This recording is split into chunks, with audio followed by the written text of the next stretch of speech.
Salam semuanya Bapak Ibu. Saya percaya kita tetap dalam perlindungan kuasa Tuhan sehingga kita ada di hadirat Tuhan pada saat ini. Saya akan membaca firman Tuhan yang tertulis di dalam Ibrani 11 ayat 29. Saya baca buat kita semuanya. Karena iman maka mereka telah melintasi Laut Merah sama seperti melintasi tanah kering. Sedangkan orang-orang Mesir tenggelam ketika mereka mencobanya juga. Pada waktu itu bangsa Israel menghadapi masalah yang sangat genting di dalam kehidupan mereka. Maka di dalam Alkitab dicatat sangat jelas. Di depan mereka ada Laut Merah. Di belakang mereka ada tentara Firaun. Mereka berada dalam situasi yang sangat terjepit. Mereka berada dalam situasi yang sangat genting, sudah tidak ada jalan keluar. Mungkin mereka sudah berkata dalam hati, ya sudah tidak harapan lagi. Udahlah kita mati di sini saja.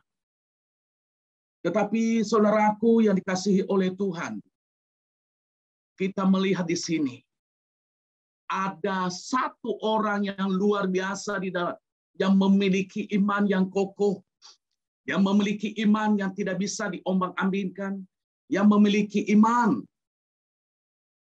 yang tetap terpaut dengan Tuhan, yaitu Musa. Makanya hari ini saya berikan judul uraian khotbah saya, yaitu iman menyelesaikan masalah. Ketika kita memiliki iman, saudaraku dikasihi oleh Tuhan, kita pasti akan menyelesaikan segala masalah. Ketika kita memiliki iman, apapun pergumulan kita, apapun yang kita sedang hadapi, saya sangat percaya kita bisa akan menyelesaikannya, saudaraku dikasihi oleh Tuhan. Kenapa? Karena kita mempunyai iman.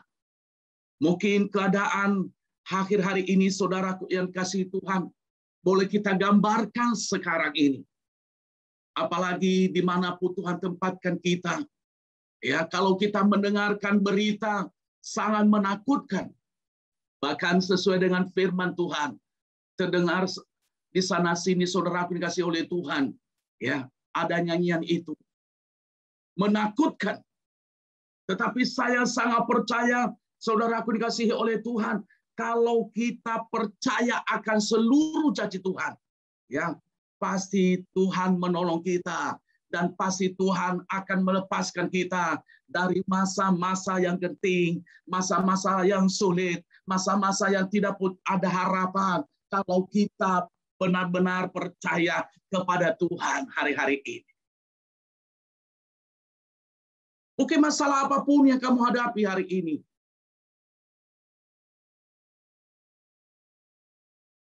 kita sudah down. Tetapi saudaraku dikasihi Tuhan, mari datanglah kepada Kristus itu. Datanglah kepada Yesus itu. Di situ dia hadir. Di situ dia akan memegang tangan kita. Di situ dia akan mengangkat kehidupan kita. Di situ dia akan melindungi kita, saudaraku dikasihi oleh Tuhan.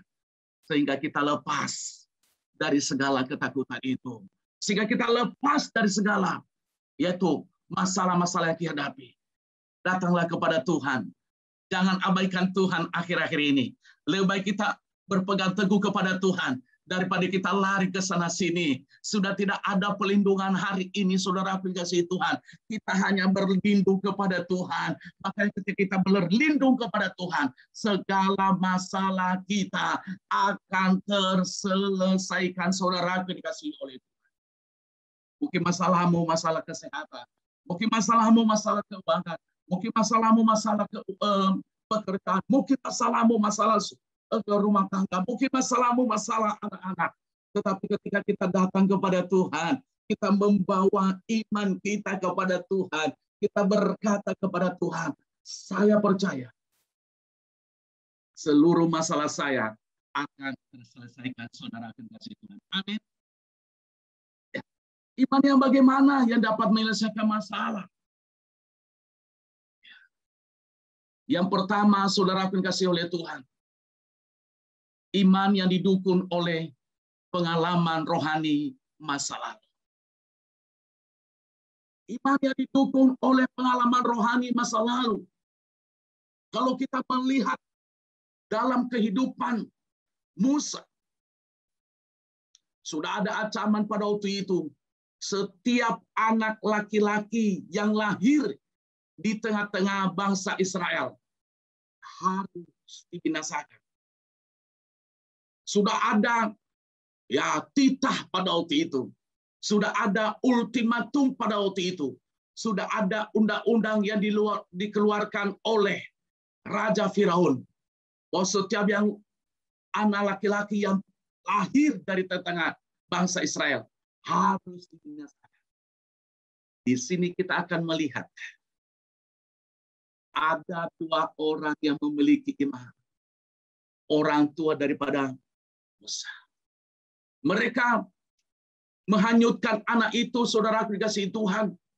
Mungkin kalau terjadi dalam diri kita akhir ini, anak dihanyutkan di sungai. Gimana nanti? Apakah nggak dimakan buaya sungai Nil? Ya, mungkin masuk berita kalau kita lakukan hari-hari ini seperti begitu. Karena iman kita. Tetapi kita akan melihat Musa sejak dini dia keluar dari kandungan ibunya. Sudah benar-benar ditaruh bibit iman di dalam kehidupannya. Apa yang terjadi? Apakah Musa mati kedinginan? Apakah Musa dimakan binatang buas? Tidak, saudara dikasihi Tuhan. Ketika putri Firaun dia sedang mandi, dia melihat ada kotak. Dia lihat ada anak kecil. Dia lihat anak itu ganteng, saudara dikasihi Tuhan. Dia adopsi anak itu menjadi anaknya. Di sini kita akan melihat Tuhan bisa menyelesaikan masalah, saudara dikasihi Tuhan. Di tengah-tengah kekhawatiran orang tuanya.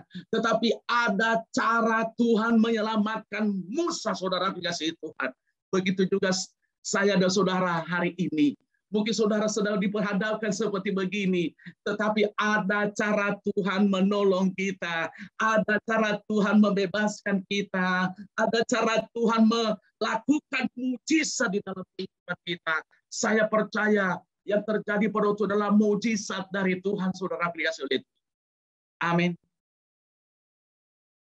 Bahkan kita akan melihat selama 40 tahun dia ada bersama-sama di tanah Mesir, saudara dikasihi Tuhan. Apakah Musa? Di sini kita akan melihat Musa memiliki iman. Dia memiliki pengalaman-pengalaman rohani yang luar biasa. Ketika dia diperhadapkan pada persoalan untuk memimpin bangsa Israel, yaitu menghadapi, yaitu Laut Merah di depan, di belakang tentara Firaun. Apa yang terjadi? Musa tidak pernah getar, saudaraku dikasihi Tuhan. Musa tidak pernah akan takut. Musa tidak pernah kendor, saudaraku dikasihi Tuhan. Karena dia tahu, waktu saya kecil saja, saya belum bisa berjalan. Tuhan lindungi saya. Waktu saya menggembalakan kambing domba juga, Tuhan melindungi saya. Apalagi memimpin bangsa Israel. Apalagi menghadapi Laut Merah. Apalagi menghadapi di belakang saya tentara Firaun. Dia tidak takut, saudara dikasihi oleh Tuhan. Kenapa? Karena ada pengalaman rohani yang dialami oleh Musa, saudara dikasihi. Mungkin hari ini ada pengalaman-pengalaman rohani yang sedang kita hadapi. Tetapi saya sangat percaya hari ini. Saya percaya Tuhan akan menolong kita. Jangan takut, saudara dikasihi Tuhan. Mungkin waktu kita iri Tuhan, ada masalah yang kita hadapi. Tetapi hari ini sebagai hamba Tuhan, saya sangat percaya lewat pengalaman rohani itu, kita akan bisa menyelesaikan masalah itu. Amin, saudara dikasihi oleh Tuhan. Ya. Amin. Aminnya sudah kurang. Bagaimana gua amin, Pak Pendeta? hanya 75% boleh masuk, hanya 25% boleh masuk kantor hari ini. Kita ikutin apa yang dilakukan oleh pemerintah. Jangan pernah kita bantah, saudara kasih Tuhan. Ya, saya tetap mengingatkan kepada kita, tetap kita jaga protokol kesehatan. Kalau pemerintah pakai masker, pakai, saudara kasih Tuhan. Kalau pemerintah berkata hanya 25% masuk kantor, kita ikutin. Kenapa? Buat apa kita berdoa? Tuhan berkati bangsa kami, tetapi kita tidak pernah ikutin, ya, benar nggak? Benar nggak? Kita nggak pernah ikuti aturan dari pemerintah. Apa artinya kalau begitu? Ya. Kita sering berkata, Tuhan berkati bangsa kami, bebaskan bangsa kami dari virus corona. Tetapi banyak sekarang di luar sana, kalau saya ketemu saudara dikasih oleh Tuhan, mereka tidak pakai masker. Mereka seenaknya aja. Makanya sudah ada prinsip saya, mungkin saya salah atau tidak. Kalau ada yang jual makanan, kalau dia tidak pakai masker, saya tidak akan pernah beli makanan di tempat itu. Terkecuali kalau dia pakai masker, baru saya beli makanan, saudara kasih Tuhan. Mungkin orang berkata terlalu radikal. Loh iya, kalau dia ngobrol sama kita, apa yang akan terjadi? Ya, apa yang akan terjadi? Air liurnya itu kena di makanan kita. Nah, hari ini kita harus taat apa yang sudah dianjurkan oleh pemerintah. Jangan takut kalau divaksin, saudara dikasih oleh Tuhan. Saya sudah divaksin 2 kali. Datang saja, apalagi pemerintah hari-hari ini sedang gencarnya melakukan vaksinasi. Kalau ada kesempatan saudara datang, jangan berkata, nanti segala macam begini, jangan takut. Ya, Tuhan pasti akan menolong saudara kasih Tuhan. Karena banyak isu-isu yang tidak jelas. Ya, kenapa saya katakan tidak jelas? Loh, ya bilang begini-begini, sebenarnya kita harus dengar kata dokter. Dokter yang lebih mengerti masalah vaksinasi ini. Bukan kita, orang-orang udah sarjana ini. Yang ngertilah, kita serahkan kepada mereka. Nah, kita sebagai anak Tuhan, kita harus taat apa yang diatur oleh pemerintah. Kenapa? Karena pemerintah itu adalah wakil Allah di dunia ini. Amin. Amin. Amin. Itulah. Nah, biarlah hari ini, lewat pengalaman-pengalaman rohani masa lalu itu, kita akan bangkit. Kita katakan kepada Tuhan, kami tampil sebagai pemenang. Kami tidak akan pernah takut, saudara kasih. Dan banyak di dalam Alkitab, orang-orang yang seperti begini, mereka tidak pernah takut. Mereka melihat bahwa Allah menyertai mereka.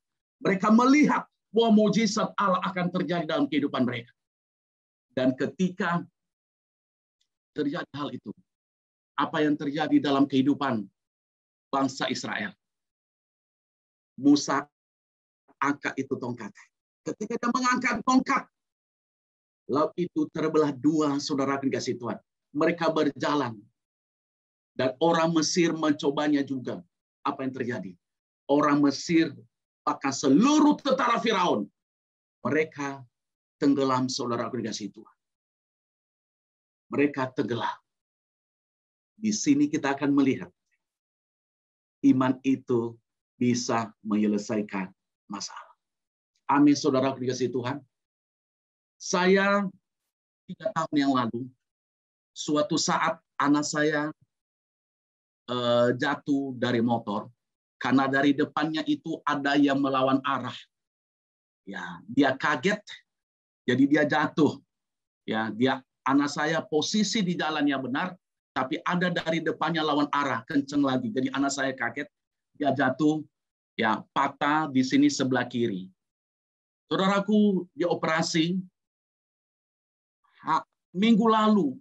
hari Selasa, saya udah berapa kali ketemu dengan dokter khusus bagian tulang. Dan puji Tuhan, saudara dikasihi Tuhan. Sampai kaget dokter. Dia bilang, Pak, dia bilang saya pendeta. Dia bilang, Pak pendeta, secara manusia kok bisa normal seperti kembali. Dan saya kaget foto itu, saudara dikasih tahu fotonya, hasil ronsennya. Tidak ada sama sekali yang retak, kembali seperti semula. Sampai, saya juga geleng-geleng kepala dokternya. Ini kok bisa sampai begini ya? Ya, sampai begini. Kenapa? Terus kita berdoa, saudara dikasihi Tuhan. Ya. Nah, kenapa? Karena kita terus berdoa kepada Tuhan. Kita beriman kepada Tuhan. Nggak ada yang retak satupun.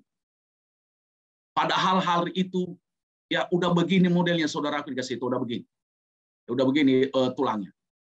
Tetapi sekarang nggak ada satupun yang retak, nyambung. Di sini makanya saya katakan, kalau kita memiliki iman, saya percaya masalah kita akan terselesaikan semuanya.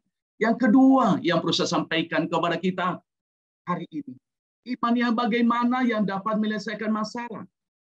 Iman yang didukung oleh unsur kesehatian. Kita harus memiliki namanya kesehatian. Ya.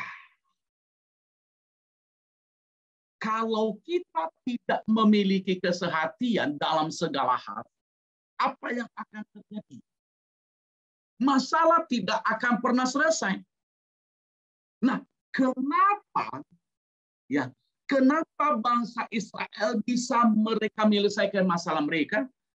Karena seluruh yang bersama dengan Musa pada waktu itu adalah mereka bersatu. Apa yang diperintahkan oleh Musa, mereka ikuti. Apa yang diarahkan oleh Musa, mereka ikuti. Di sini kita akan melihat bahwa seberat apapun masalah yang kita hadapi, kalau kita bergandengan tangan, kalau suami istri berdoa, kalau satu rumah tangga berdoa, masalahnya akan selesai. Tetapi saya mau ingatkan kepada kita hari ini, kalau kita tidak pernah bersatu, saya mau katakan, kalau suami istri tidak bersatu, orang tua dengan anak tidak akan bersatu, apa yang akan terjadi? Masalah akan berlarut-larut. Makanya kata firman Tuhan, ya, kata firman Tuhan, saudaraku dia dikasihi oleh Tuhan, ya, dikatakan di sana di mana ada kesatuan, ya, maka di situ ada mujizat Allah yang luar biasa. Saya akan berikan contoh. Ketika terjadi perkawinan di Kana, mereka sudah kehabisan anggur. Dan mereka kehabisan anggur pas pada waktu itu Yesus datang ke pesta itu. Di sini kita akan melihat yang punya pesta itu, mereka sudah gelisah. Mereka berkata dalam hati, kita akan malu. Nanti banyak undangan mereka nggak dapat. Kan biasanya kan sering kita menghadapi hal itu. Tahu-tahu kita datang ke undangan makanan sudah habis. Saya nggak tahu kalau ada yang babungkus itu. Apalagi kalau dia lihat kan, oh ini RW di situ, dosa babungkus sudah. Dia lihat babi rica, aduh Tuhan Yesus. Enak banget itu babi rica buat sarapan pagi hari ya. Enak. Dia babungkus duluan, dia babungkus. Bukan mereka bungkus pada waktu itu. Memang kehabisan. Tetapi di sini kita akan melihat ada kesatuan dengan Yesus pada waktu itu dengan apa? Dengan yang punya pesta atau yang punya hajatan. Mereka melapor kepada Yesus. Kenapa? Di situ ada kesatuan. Ada yaitu ada kontak dengan Yesus. Di situ Yesus melakukan mujizat. Kenapa? Karena ada kesatuan.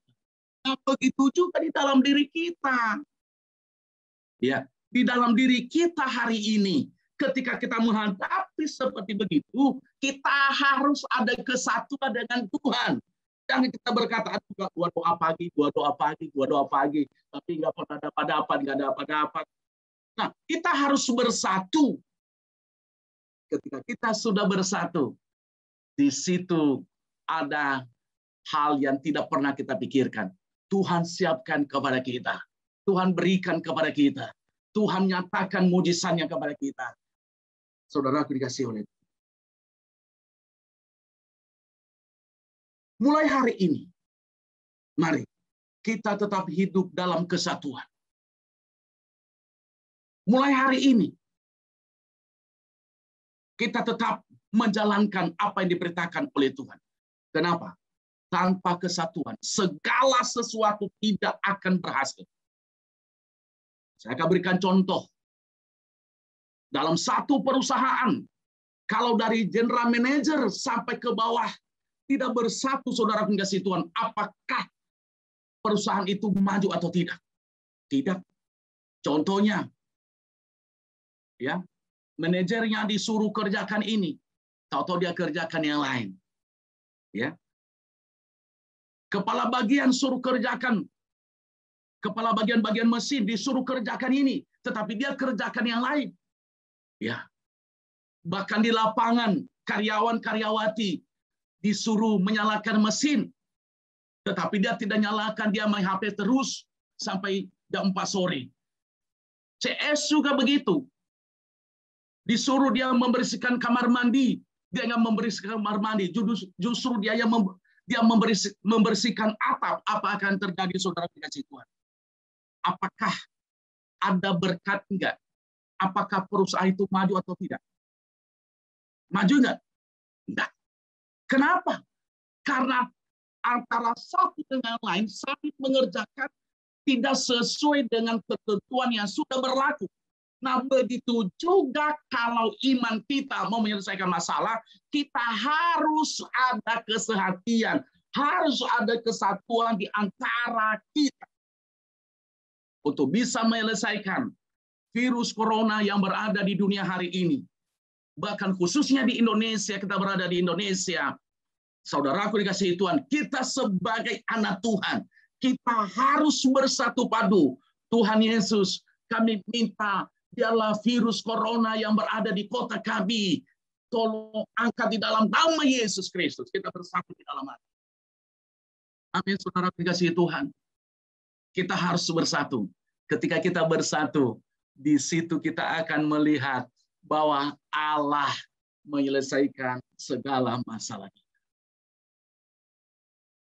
Yang ketiga yang perlu saya sampaikan kepada kita, iman yang bagaimana yang dapat menyelesaikan masalah. Iman yang didukung oleh kerelaan untuk mendengar suara Tuhan. Harus ada kerelaan bagi kita untuk mendengar suara Tuhan. Kadang-kadang di dalam diri kita masih fokus mendengar suara hati.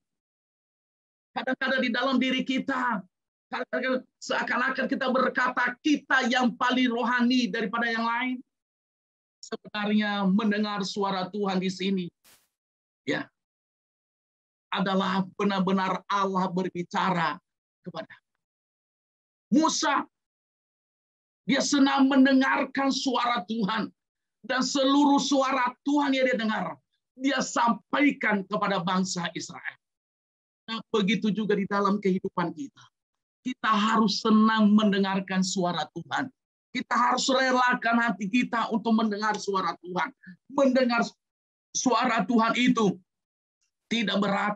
Mendengar suara Tuhan itu, saudara kasih Tuhan, akan menuntun kita lebih giat lagi. Mendengar suara Tuhan itu juga, saudara kasih Tuhan, akan membawa kita bahwa kita mengerti bahwa Allah itu adalah Allah yang selalu yang berkomunikasi dengan umatnya. Mungkin akhir-akhir ini Gimana saya bisa mendengar suara Tuhan, Pak Pendeta? Saya sedang sibuk, saya sedang begini, saya sedang begini. Tetapi saya mau katakan, saudaraku dikasihi oleh Tuhan, mendengar suara Tuhan itu gampang sebenarnya. Kalau hidup kita selalu menyenangkan hati Tuhan. Ketika Musa mendengar suara Tuhan, makanya dia hidup dalam segala ketaatan. Seluruh yang diperintahkan oleh Tuhan, dia berbicara kepada Raja Firaun. Apa yang terjadi? Dia terus kasih tahu. Dia beritahukan kepada Raja Firaun, nanti kalau kamu menghalangi bangsa Israel keluar dari tanah Mesir, akan ada tulah ini, akan ada tulah ini, akan ada tulah ini. Coba lihat saudaraku dikasih itu. Dia berikan. Makanya saudaraku dikasih Tuhan, luangkan waktumu untuk mendengarkan suara Tuhan. Jangan sering berkata, saya sibuk Pak Pendeta, saya tahu saudara sibuk. Siapa? Tetapi saya mau katakan, syukur kita kalau sibuk. Tetapi jangan pernah kita berkata, saya menyibukkan diri. Ya, jangan kita berkata, saya sibuk. Mari, dengarkan suara Tuhan. Duduk tenang untuk mendengarkan suara Tuhan. Duduk diam di situ, berikan waktu untuk Tuhan. Kadang-kadang kita tidak memberikan waktu untuk Tuhan. Mungkin kalau kita doa pagi seperti begini, mungkin kalau kita doa seperti begini, saudara dikasihi Tuhan, mungkin kita sibuk main HP karena pendeta tidak tahu. Hanya malaikat yang tawari. Benar nggak? Kadang-kadang kita sibuk diri. Aduh, tadi saya dengar kepada Pak Pendeta begini-begini loh. Aduh, gua main HP sama, gua kirim. Ada lucunya juga ya pendeta itu ya. Dia guru sebelah, aduh, saya tadi dengan Pak Pendetanya ngaco ngomongnya. Kadang-kadang begitu. Saudara dikasih oleh Tuhan. Mari kita belajar. Dengar suara Tuhan.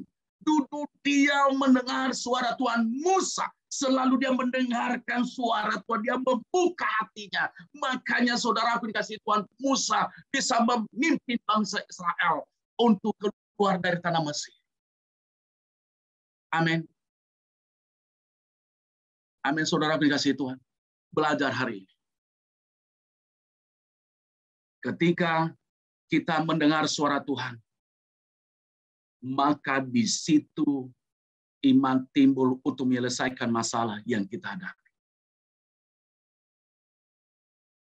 Hari ini, bukan kebetulan saya sampaikan firman Tuhan ini. Di Jakarta, kita sedang diperhadapkan dengan masalah, yaitu COVID yang luar biasa. Tapi mari, dengarkan suara Tuhan hari ini. Saya percaya Tuhan akan selesaikan. Amin, saudara kasih Tuhan. Amin. Amin. Dengarkan suara Tuhan hari ini. Nah, untuk itu, mari, orang yang mendengarkan suara Tuhan, saya mau katakan, dia adalah orang yang luar biasa bagi saya. Orangnya duduk diam mendengarkan suara Tuhan. Dia adalah orang yang mengerti bahwa segala sesuatu itu bersumber dari Tuhan. Amin, saudaraku dikasih oleh Tuhan. Maka saya akan mengambil kesimpulan dari uraian khotbah saya hari ini. Janganlah abaikan pengalaman rohani kita di masa lalu. Karena pengalaman itu akan menguatkan dan mengukuhkan iman kita dalam menghadapi masa-masa yang sulit hari ini. Mari bersatu hati dan dengarkan suara Tuhan. Sukses semua saudara. Tuhan Yesus memberkati. Mari kita berdoa. Arahkan hatimu kepada Tuhan pagi ini. Buka hati pada pagi hari ini. Mungkin selama ini kita sudah gagal Mungkin selama ini saudara sedang takut seperti dihadapi oleh bangsa Israel. Tetapi hari ini, lewat firman Tuhan itu menuntun kita. Bahwa pengalaman rohani masa lalu, bahwa dituntun oleh kesehatian, akan senang mendengarkan suara Tuhan. Hari ini buka hati. Buka hati untuk Tuhan. Roh Kudus akan melawan saudara pada pagi hari ini. Roh Kudus akan bekerja dalam hidupmu pada pagi hari. Roh Kudus akan melawatmu pagi ini. Roh Kudus akan memulihkan pada pagi hari ini. Roh Kudus akan melepaskan kita dari segala ketakutan, dari segala kecemasan, dari segala kekhawatiran apapun. Pagi hari ini, pagi Tuhan melepaskan kita. Haleluya.